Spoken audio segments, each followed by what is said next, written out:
प्रसाद मौर्य ने रामचरितमानस पर फिर बयान दिया और कहा कि इसमें महिलाओं और पिछड़ी जातियों का अपमान जो है वो किया गया है।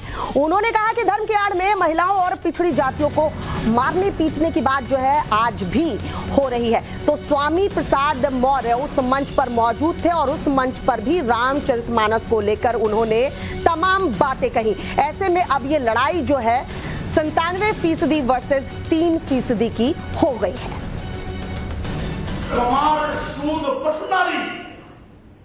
शकल ताड़ना के अधिकारी यानी पूरा का पूरा शुद्ध समाज, पूरा का पूरा नारी समाज ये प्रताड़ित किए जाने के पात्र है, मारे पीटे जाने के पात्र है। अब बात केवल 85 तक नहीं पहुंची है। महिलाओं को शामिल करने के बाद अब बात 97 बनाम 3% हो गई है।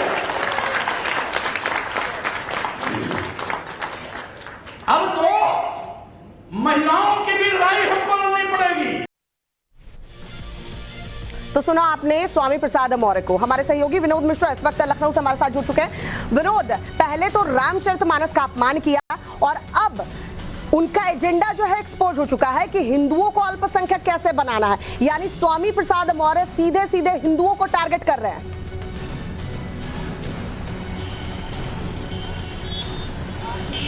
बिल्कुल, देखिए स्वामी प्रसाद मौर्य के जो बयान है और जिस तरह से लगातार वो बातें कर रहे थे रामचरितमानस को लेकर, जैसे उन्होंने शुरुआत की रामचरितमानस के कुछ चौपाइयों पर सवाल उठाया, उसके बाद से अब किस रूप बढ़ रहे हैं, ये एजेंडा उनका बहुत क्लियर है। दो एजेंडे हैं। एक तो स्वामी प्रसाद मौर्य माना जा रहा है कि सियासी रूप से हाशिए में पहुंच गए थे, अपना खुद का वो विधानसभा चुनाव तक हार गए थे, तो राजनीति में उनकी कोई इतनी अहमियत बची नहीं थी। तो एक बार फिर अपने आप को सियासत में स्थापित करने के लिए, अपने वजूद को स्थापित करने के लिए वो लड़ाई लड़ रहे हैं। उनको लगता है कि बीजेपी जो 80 बनाम 20 की लड़ाई लड़ती है, वो 80 में अगर फूट डालते हैं, 80 में अगर ओबीसी दलितों पिछड़ों को तोड़ते हैं तो उनको फायदा मिलेगा और वो उसी एजेंडे पे आगे बढ़ रहे हैं। अब वो हिंदुओं को अल्पसंख्यक बनाने की बात कर रहे हैं। उस मंच पर वो वहाँ बैठते हैं और बौद्ध धर्म की बात करते हैं और कहते हैं कि बौद्ध धर्म की हिंदू धर्म में किस तरह की बुराइयां हैं और कैसे बाबा साहब अम्बेडकर ने बौद्ध धर्म को स्वीकार किया और बाकी उसके बाद बड़ी संख्या में उनके अनुयायियों ने